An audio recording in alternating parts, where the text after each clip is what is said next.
मी त्यांच्याशी बोललो.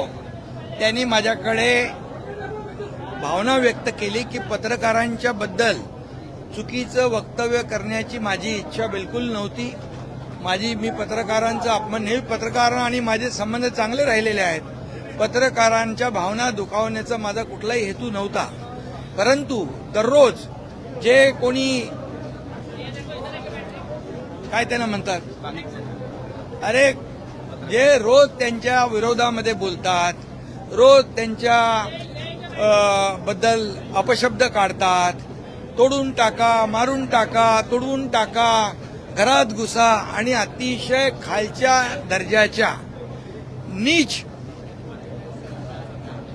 दर्जाचे, अतिशय खालच्या दर्जाचे जे शब्द वापरतात आपल्या मीडियासमोर, खरं म्हणजे हा मीडियाचा देखील अपमान आहे.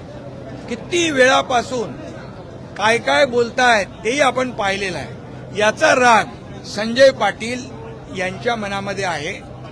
त्या पत्रकारांच्या बाबतीमध्ये त्यांच्या मनामध्ये कुठलाही राग नाही आणि पत्रकारांच्या बाबतीमध्ये अशा प्रकारचं वक्तव्य कधी आम्ही कोणी लोकप्रतिनिधींनी करूही नये.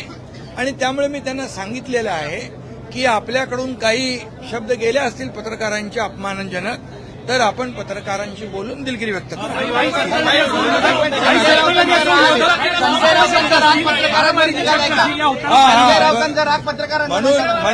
म्हणून मी सांगतो, त्यांनी तशीच भावना व्यक्त केलेली आहे.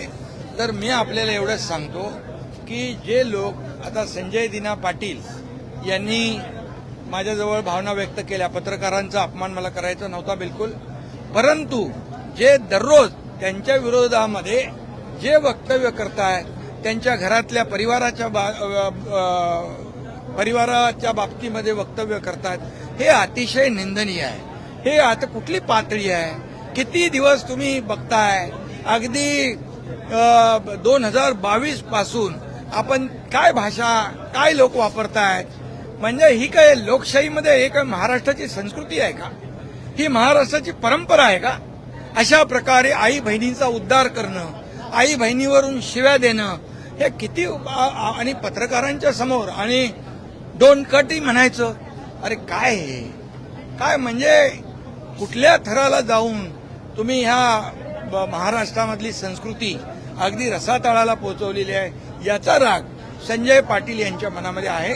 मी पुन्हा एकदा सांगतो, संजय पाटलांनी माझ्याकडे भावना व्यक्त केल्यात. कुठल्याही पत्रकारांचा अपमान मला करायचा नाही आणि त्यांना वाटतं या बाबतीमध्ये माझ्याकडून काही बोलणं अनावधानाने झालं असेल तर मी बिलकुल दिलगिरी व्यक्त करेन. अशा प्रकारचा माझी आणि त्यांची चर्चा झाली. आणि मी स्वतः सांगतो की पत्रकारांच्या बाबतीमध्ये कधीही लोकप्रतिनिधी असेल, आमचा विषय असेल, आपला पक्ष असेल, तर कधीही कुठल्याही प्रकारचा अपमान, पत्रकार आणि लोकप्रतिनिधी हे आपण दररोज एक दुसऱ्याला पूरक आहोत.